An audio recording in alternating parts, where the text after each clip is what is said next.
All right, good morning and welcome to Andrew's the podcast. Please, if you would, hit that like button. Also, thank you for and welcome to the Culture Playbook.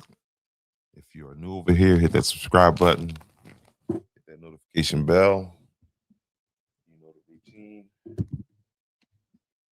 Also, if you're checking in over Facebook, first of all, I want to thank my subscribers. And if you would like to become a subscriber, it's 99 cents a month.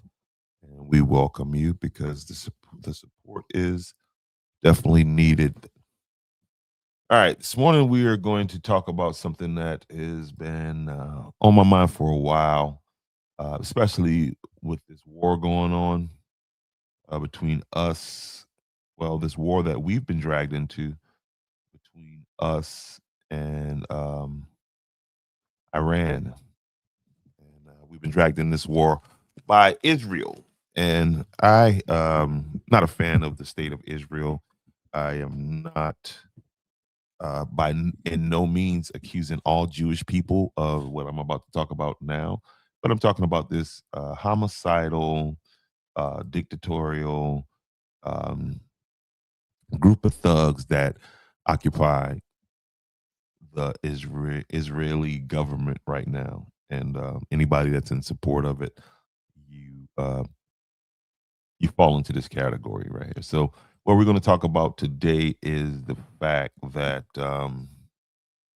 and this subject should stop every American in this track and make them pay attention to what it is I'm talking about here.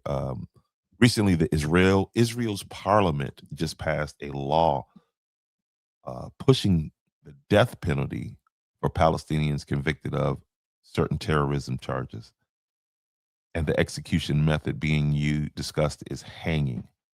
Okay. And I know some of you off the top, you're like, well, if they're a terrorist, they deserve to be hanged. Um, and if that's the lens that you're viewing this through, then I can understand why, if that is the purveying thought pattern, especially from the folks who most of you voted in, um,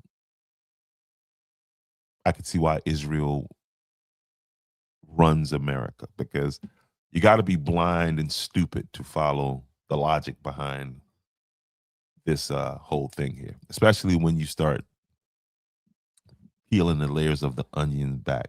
And yes, I did say hanging by a rope.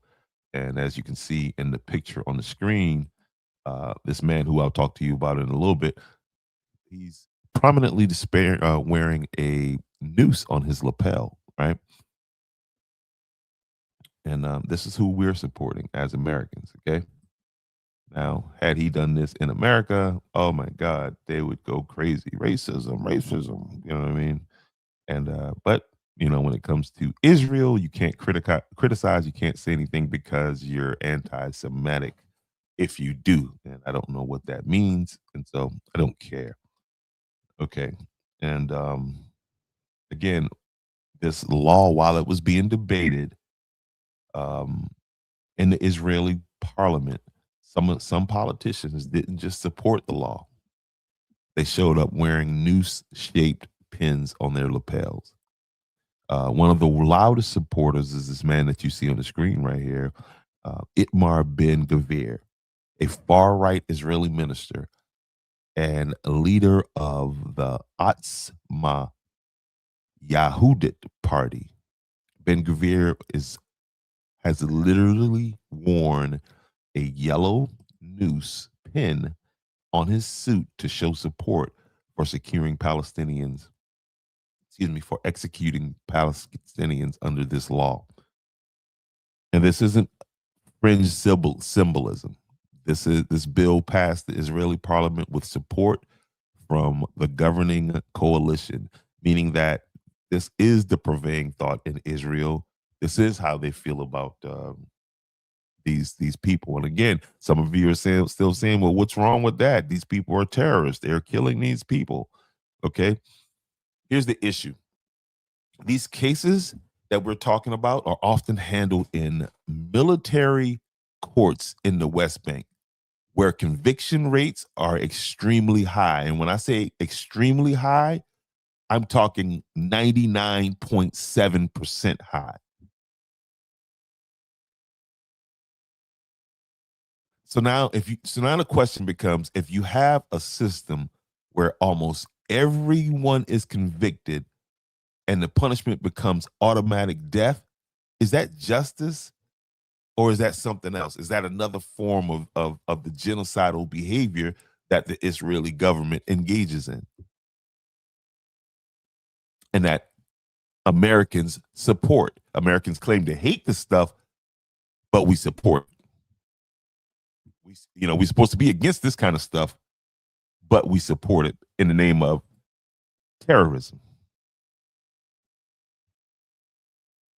The question is, who is the terrorist?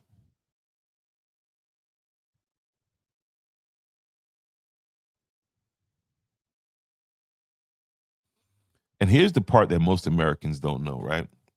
Some of the political circles connected to this movement, you know what I mean? These noose wearing on the lapel, that party, those people have historically celebrated this man right here.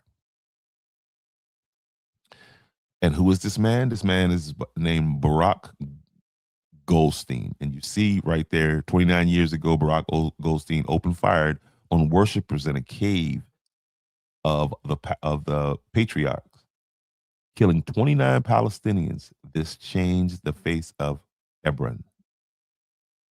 Okay. Again, who is the terrorist?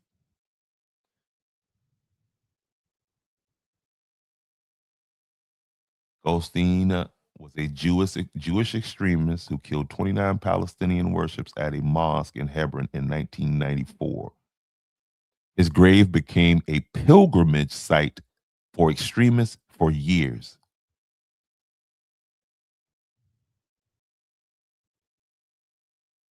Think about that.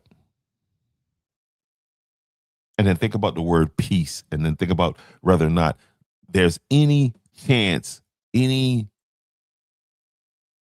I mean, are they serious about peace? No, not when people like this are leading the party. And again, hey, terrorism is wrong, whoever does it. But when you tell me that they got a 99.7% conviction and then all of this is done by military tribunals, this is not no fair. This is kangaroo court stuff. And the only criteria for ending up on this is that this person uh who is the arbiter of justice over you is saying you're guilty. I mean, you're just guilty by the fact that you exist. They've managed to convince people that these people aren't worth being alive. And this is why they're able to execute uh, this obvious genocide. And we're so compromised as Americans, the American government, all we can do is sit by and watch. And if something like that, this happens in America, somebody comes with a noose or something like this, you know what I mean? You won't hear any of your celebrity puppets, right? Who most of are being funded by some Israeli at some point. You won't hear none of them talk about this. Okay. Because this man is a Jew. Now, had that be a white man in America, it'd be over for him. He definitely wouldn't be in the government no more. But this is what we support. This is what this is where we are in this whole thing right now. So now we have politicians wearing nooses to parliament in Israel, who's supposed to be our greatest ally, right? Which means we support it, pushing for execution through military tribunal. Basically, we pick you up, we say you're a terrorist, we kill you.